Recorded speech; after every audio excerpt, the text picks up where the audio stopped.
Bellezas. Bellezas ba? Belleza.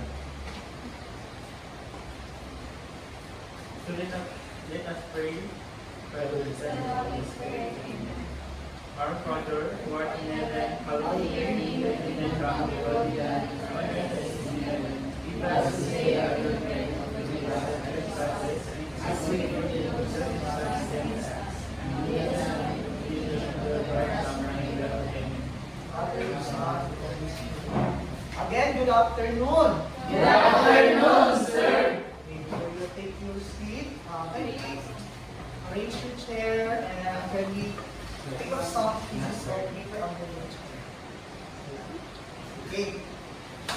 So before proceed sa ato ang discussion, so what would we do para pakasabutan sa ato ang discussion today's afternoon?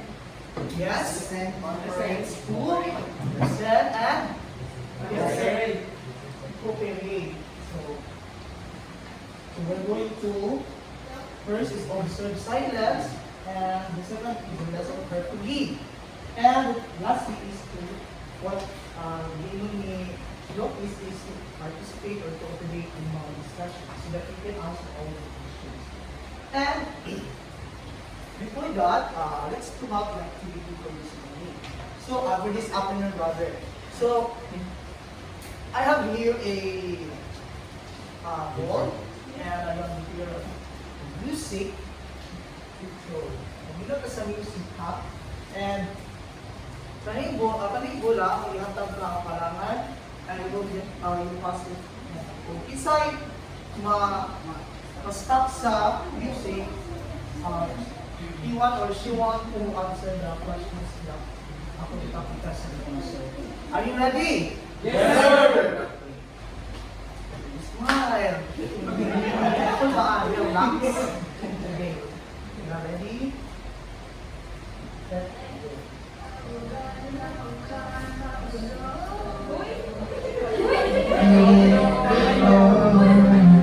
Jumping out of my skin,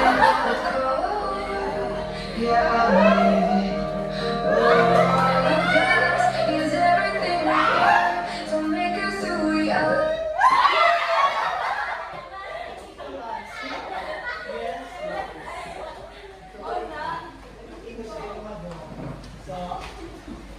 So what do you call that this angle?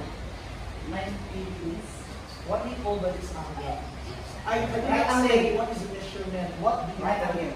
Yes, it is right well. So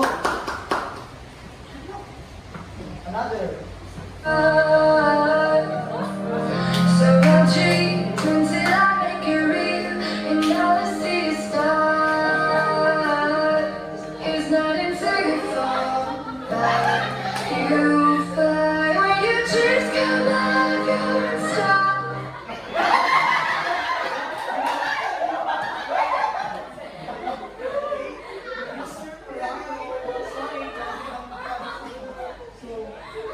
How about it, guys? What do you call this angle?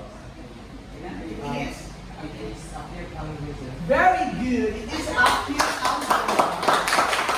Okay. Wait, what's up? Take a shot, chase the sun, find the beautiful. We will go in the dark, time times to go and dream.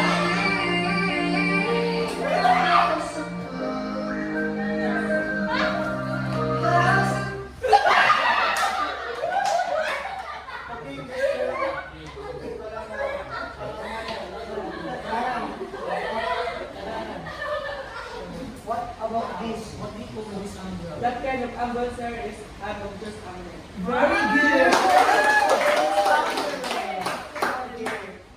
Lucky last one.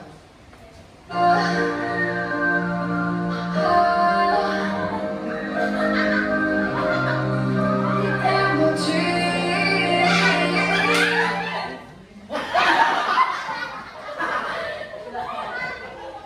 Yes, Miss Kalangan.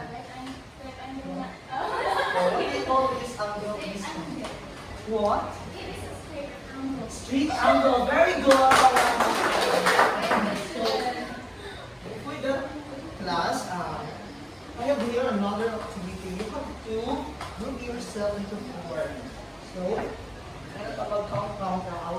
Hindi na sa ako.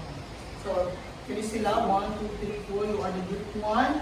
1, 2, 3, 4, you are the group 2. 1, 2, 3, 4, you are the... Isa ka din. 1, 2, 3, 4. So, I have I have here mga pictures. So, this is the group 1. It's right there. This is the group 2. The group 3. And the group 4. So sa inyo nakita yung board, na siya yung mga kind of, na siya yung mga pagriang mga angles. So, nanonood siya i-identify kung isa na siya mga angles. Yung makita nila sa pictures. So, are you ready, class? Yes, sir. Okay. In 1, 2, you're going to visit the board now. 1, 2, 3, go! Dali, get prize! Hey! Ibaliktad ng board. Ano, balik?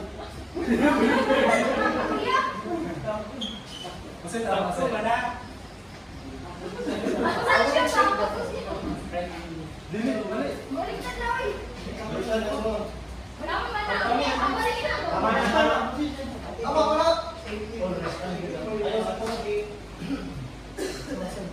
Are you sure that is right? Yes! Okay, that is correct.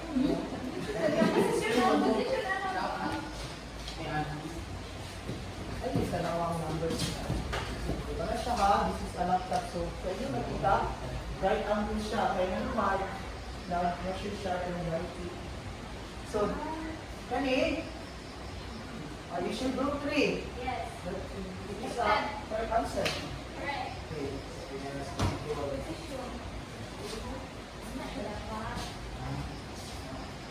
Group 1.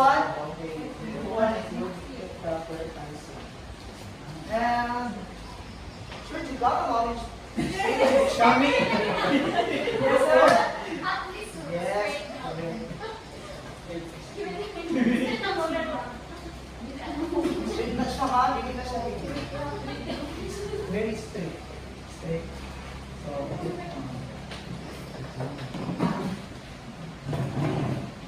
So, so what comes in your mind sa ito ang buhat ka ng adlaw? So we are discussing about this one. So yeah, what is our discussion? Very fans of Yes, Mr. Lopez. very fans of angles.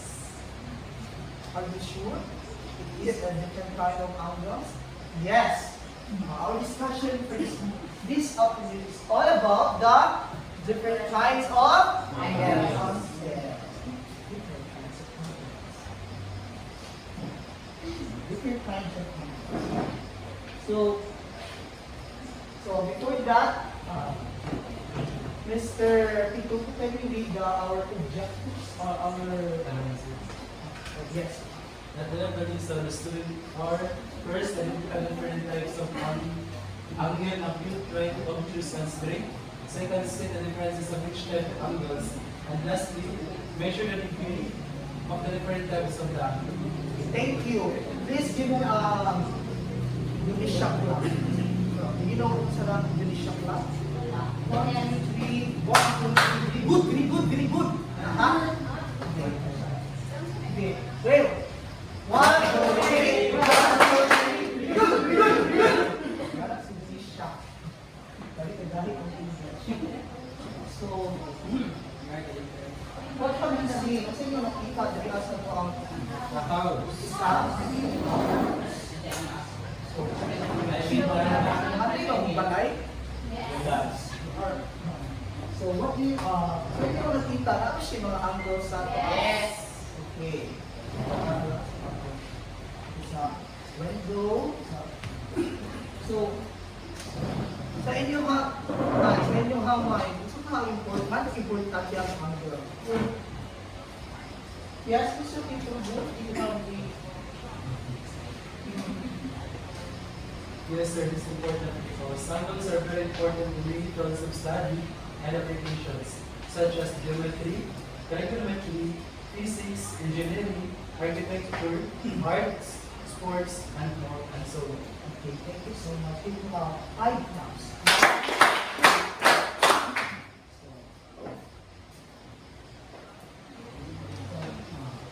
I have another here in activities. So you will going to measure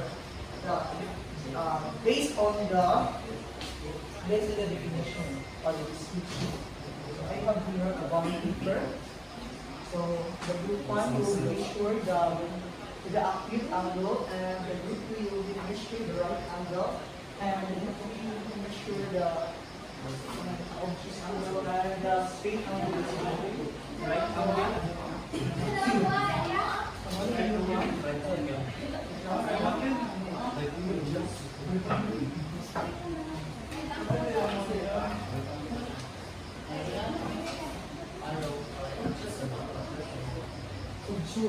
Obtuse lang siya.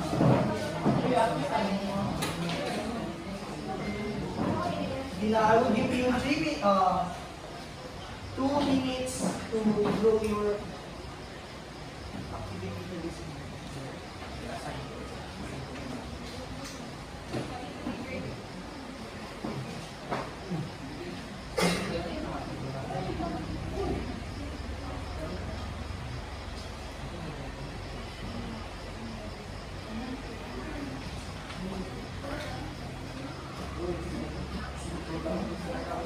Are you done?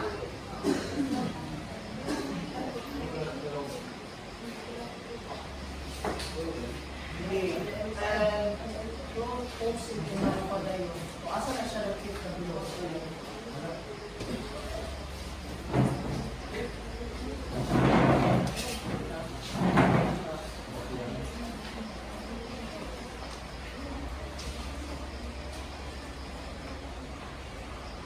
Are you done, group 3?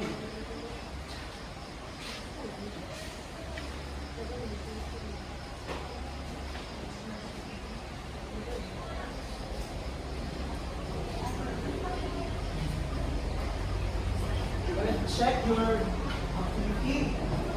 So according to the acute angle, according to acute angle, it is to measure an angle that is less than 90 degrees.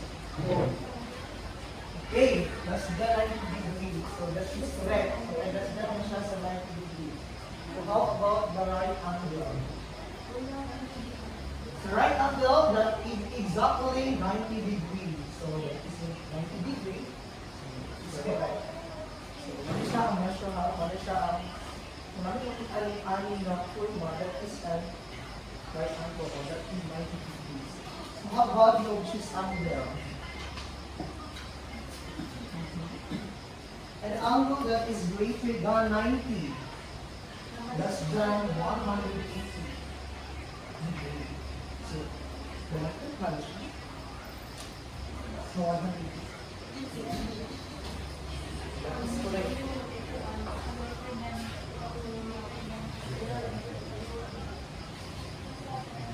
So that is correct. So the group all group have a correct